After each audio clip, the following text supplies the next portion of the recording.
नमस्कार साथियों, आज की इस वीडियो में आपका स्वागत है। तो आज की वीडियो में हम डिस्कस करने वाले हैं प्रोनाउन का टेस्ट सेकंड नंबर। तो इससे पहले मैंने फर्स्ट वीडियो बनाया है जो कि प्रोनाउन के टेस्ट से रिलेटेड था, तो उसको आप चैनल की प्लेलिस्ट में जाकर देख सकते हैं। तो चलिए शुरू करते हैं। तो इससे पहले आपने जो भी प्रोनाउन के रूल्स थे उसको रिवीजन नहीं किया है तो उसको आप कर सकते हैं, जिससे कि आपको ये टेस्ट देने में आसानी रहे। तो चलिए शुरू करते हैं। यहाँ पर देखिए फर्स्ट क्वेश्चन दिया गया है, you Ramu and I failed in the examination, we must try their best to pass the examination once again. अब यहाँ पर देखिए 2-3-1 का क्रम दिया गया है, जो कि एक रूल में बताया गया था कि जब भी किसी सेंटेंस में फर्स्ट सेकेंड थर्ड और तीनों पर्सन के प्रोनाउन अगर आते हैं तो ऐसी कंडीशन में 2-3-1 का प्रयोग करते हैं जनरली। तो फेल्ड इन द एग्जामिनेशन बस must try their best to pass the examination. तो यहाँ पर हम क्या देखते हैं कि यहाँ पर we must try our best होगा, क्योंकि एक रूल ये भी था कि जब तीनों पर्सन के लिए जो कॉमन प्रोनाउन का यूज करेंगे जो, तो आपका फर्स्ट पर्सन के वी के जो रूप होते हैं, वी अस अवर और सेल्स, उनका यूज करेंगे तो देयर की जगह पे अवर बेस्ट होगा। तो ऑप्शन नंबर यहाँ पर सी सही होगा कि सी पार्ट में प्रॉब्लम है, राइट। नेक्स्ट यहाँ पर क्वेश्चन देखते हैं, you and he have done many mistakes. तुमने और उसने काफ़ी मिस्टेक्स की हैं। इन और होमवर्क और teacher punish you for it. तो हमारे जो टीचर हैं वो आपको इसके लिए पनिश भी करना चाहते हैं। तो यहाँ per hour teacher punish you, ये सही है बिल्कुल, ठीक है, इसमें कोई प्रॉब्लम नहीं है।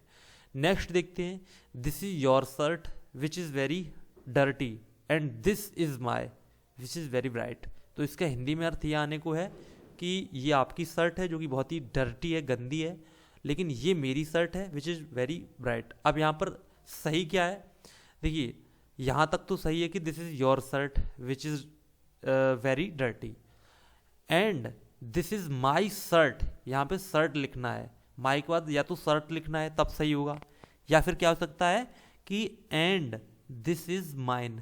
यहाँ पर माई की जगह पे अगर माइन लिख देंगे तो शर्ट लिखने की भी ज़रूरत नहीं पड़ेगी, माइन से ही सही हो जाएगा, क्योंकि ये पजेसिव केस का एक केस है जिसमें कि हम अगर माई की जगह पे माइन लिखते हैं तो फिर ऑब्जेक्ट लिखने की बाद में ज़रूरत नहीं पड़ती है, राइट। तो ये आपको ध्यान रखना है। चलिए नेक्स्ट देखते हैं, everyone loves his nation from the core of his heart and we love our. इसका मतलब है कि प्रत्येक व्यक्ति अपने देश को अपने दिल से चाहता है, प्यार करता है, और हम भी अपने देश को चाहते हैं। तो पिछले वाले एग्जाम्पल का ही यहाँ पे एक तरह से एक और उदाहरण दिया गया है कि वी लव अवर नेशन। यहाँ पर हमारे की जो स्पेलिंग है वी, हमें भी अपने देश से प्यार है, तो वी लव अवर नेशन यहाँ पे लिखना पड़ेगा। और अगर हमें नेशन नहीं लिखना है तो फिर हम क्या लिख सकते हैं, अवर्स। अवर में अगर हम एस जोड़ देंगे तो ये सही हो जाएगा। अगर हम एस हटाते हैं, केवल अवर लिखा है, तो ये गलत है, इसके साथ नेशन लिखना पड़ेगा, राइट। चलिए सी पार्ट में यहाँ पर प्रॉब्लम है, ठीक है, इसका राइट आंसर सी होगा। नेक्स्ट देखते हैं, the staff of my are very lazy. मेरा स्टाफ बहुत ही लेजी है, they never complete work timely. और वो अपना काम टाइम पे कभी नहीं करते हैं, पूरा कंप्लीट वो कभी पूरा नहीं करते हैं। यहाँ पर हम क्या देखते हैं कि द स्टाफ ऑफ माई, यहाँ पर ये गलत है, स्टाफ ऑफ माइन यहाँ पर होगा, एम बाई की जगह पे MINE। अगर हम MINE यहाँ पे लिखते हैं तो ये सही होगा, ठीक है। ये आप पॉइंट ध्यान रखेंगे कि यहाँ पर पजेसिव प्रोनाउन का यूज सही से करना है, ठीक है। चलिए नेक्स्ट यहाँ पर रूल दिया गया है, एग्जाम्पल दिया गया है, let I get that gas cylinder firstly. मुझे पहले गैस सिलेंडर को ले जाने दीजिए, because I booked it earlier than you, क्योंकि मैंने इससे आपसे पहले इसको बुक किया था। तो यहाँ पर देखिए मैंने आपको रूल बताया था कि लेट के बाद हमेशा ऑब्जेक्टिव केस का यूज करते हैं। तो let me get, let I get नहीं होगा, यहाँ पर let me get that cylinder होगा। तो ऑप्शन नंबर ए सही होगा, ए में प्रॉब्लम हो जाएगी, ठीक है। चलिए नेक्स्ट देखते हैं, one must not worry much about his past. किसी भी व्यक्ति को अपने पास्ट यानी कि भूतकाल के बारे में ज़्यादा वरी नहीं करना चाहिए, चिंता नहीं करना चाहिए, because what is gone let it be gone, क्योंकि जो हो चुका है वो हो चुका है, ठीक है। तो यहाँ पर क्या है कि वन इंडेफिनिट प्रोनाउन का यूज किया गया है, और वन के मैंने आपको फॉर्मेट बताई थी, one, one, once, one self ही सेंटेंस में यूज होते हैं कहीं भी। तो यहाँ पर दिक्कत क्या है कि one must not worry much about one's past. यहाँ पे वन का पजेसिव केस वंस लगेगा, जबकि यहाँ पर क्या लिखा है, हिज नहीं लगेगा, क्या होगा, वंस पास्ट लगेगा। तो वन के ही रूप लगेंगे, ओके। चलिए नेक्स्ट देखते हैं, he expected you as powerful as them, not error. तो वो आपको किस तरह से पावरफुल समझता है कि जैसे कि वो पावरफुल हैं, ठीक।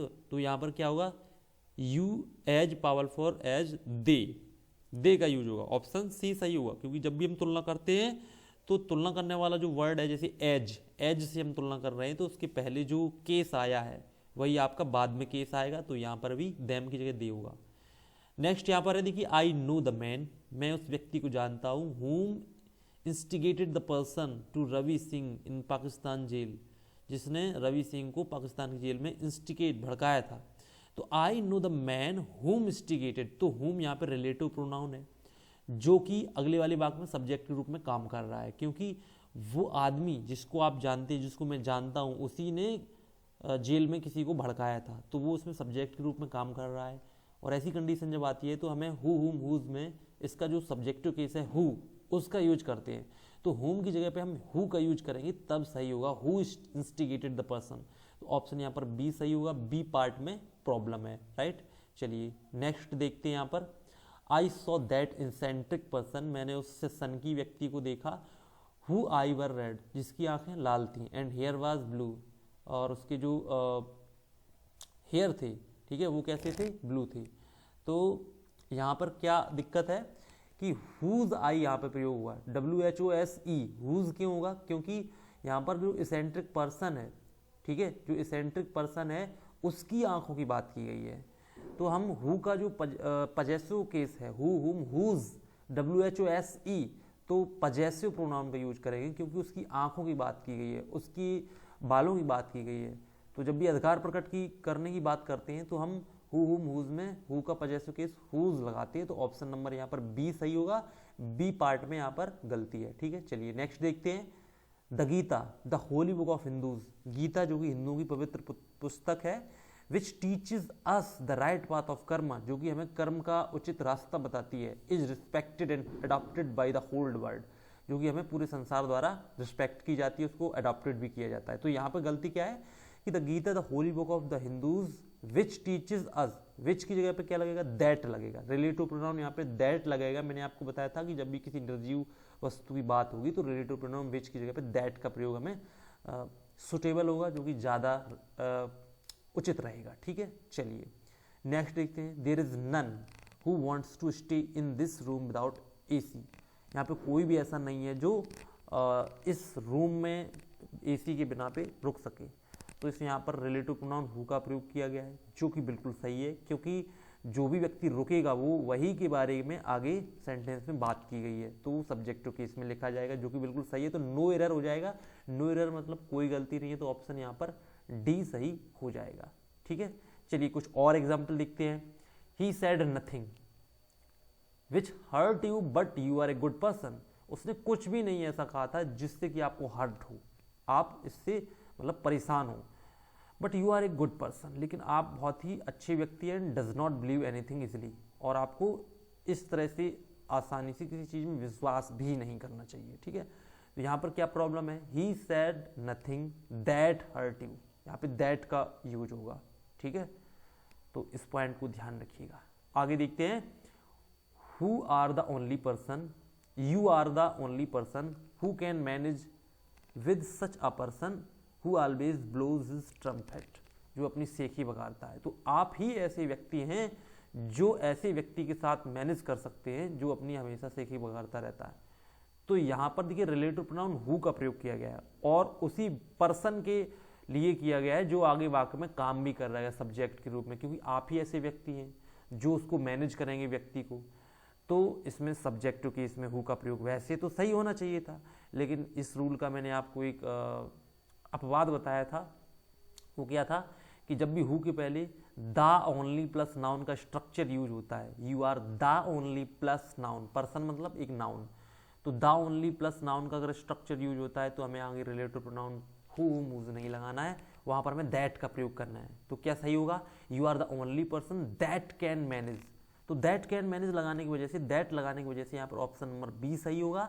ये आपका बी पार्ट में प्रोनाउन में गलती है, ठीक है। चलिए आगे देखते हैं, the biscuits of Parle are more delicious than other companies. इसका हिंदी में अर्थ ये है कि पार्ले जी के भी जो बिस्कुट हैं वो अदर कंपनी से ज़्यादा डिलीशियस हैं, स्वादिष्ट हैं। तो यहाँ पर देखिए दिक्कत ये है कि the biscuit of Parle G are more delicious than other company. तो पार्ले जी के बिस्किट की जो तुलना है वो अदर कंपनी से की गई है, ना कि कंपनी के बिस्किट से। तो हमें लिखना क्या पड़ेगा, the biscuit of Parle G are more delicious than the biscuits of other company. तो यहाँ पर हमें द बिस्किट्स ऑफ लिखना पड़ेगा। अगर हमें द बिस्किट ऑफ लिखेंगे तो फिर नाउन की रिपीटिशन हो जाएगा, क्योंकि द बिस्किट आपका पहले भी लिखा हुआ है यहाँ पर, ये देखिए। तो हम नाउन की पुनरावृत्ति को रोकने के लिए उसके स्थान पर प्रोनाउन दोज ऑफ लगाते हैं। मैंने आपको बताया था सिंगुलर में दैट ऑफ और प्लूरल में दोज ऑफ। तो सही वाक्य होगा the biscuits of Parle G are more delicious than those of other company. Those of किसके लिए आया है, द बिस्किट ऑफ के लिए। तो यहाँ पर ऑप्शन नंबर सी सही होगा। सी पार्ट में गलती है। गलती क्या है कि अदर कंपनीज के पहले दोज ऑफ जरूर लगेगा, जो कि बिस्कुट का तुलना करने के लिए वो वर्ड यहाँ पे लगेगा। ठीक है, चलिए यहाँ पर एक और एग्जांपल लिखते हैं। He set him as managing director. यहीं पर गलती आ गई है, उसने अपने आप को एमडी के रूप में सेट कर लिया है, स्थापित कर लिया है। तो सेट एक ऐसी वर्ब है, इसके बाद हमेशा रिफ्लेक्सिव प्रोनाउन का प्रयोग करेंगे। तो सही क्या होगा, ही सेट हिमसेल्फ। हिम की जगह पे क्या लगेगा, हिमसेल्फ लगेगा। He set himself as managing director. तो ऑप्शन यहाँ पर ए सही होगा। ठीक है, तो पूरा वाक्य यही हो जाएगा कि he set himself as managing director. उसने आपको मैनेजिंग डायरेक्टर के रूप में स्थापित कर लिया है of the company without any prior information of the share holder. यानी कि जो शेयर धारक हैं उनको बिना कोई सूचना के उसने अपने आप को एमडी स्थापित कर लिया है। तो ये आपका सही आंसर हो जाएगा। ठीक है, तो ऑप्शन नंबर यहाँ पर ए सही होगा। तो ये रहे आज के कुछ क्वेश्चंस जो कि प्रोनाउन चैप्टर से रिलेटेड। कुछ और एग्जाम्पल्स जो थे मैंने आपको बताना उचित समझा, डिस्कस करना उचित समझा। तो इसके साथ ही आज का ये वीडियो समाप्त हुआ, जिसमें प्रोनाउन चैप्टर के कुछ एग्जाम्पल्स को कवर किया गया। तो आई होप ये आपको वीडियो पसंद आएगा। मिलते हैं नेक्स्ट वीडियो में, तब तक के लिए नमस्कार।